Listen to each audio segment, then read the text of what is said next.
Type the KMSpyco download on your browser and click on this link. You need to scroll down under the page and here you see KMSpyco download button. So click on this button. Then click on KMSpyco download button again so the program starts downloading. Then आपने folder को open करना है और programme को copy करके desktop में paste करना है. उसके बाद आप zip फाइल को एक्सट्रैक्ट करेंगे एंड फाइल का पासवर्ड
प्रोग्राम इंस्टॉलेशन के बाद आपने KMSpyco सॉफ्टवेयर को ओपन करना है.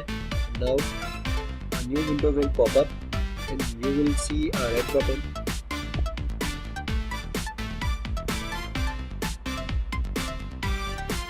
Here you see a red button.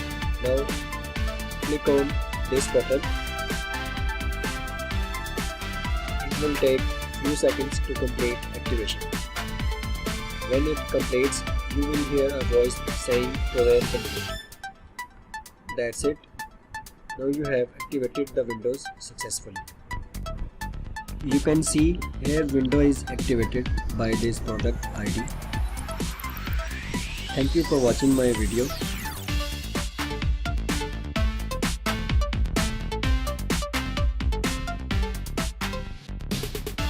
Share if you like this video.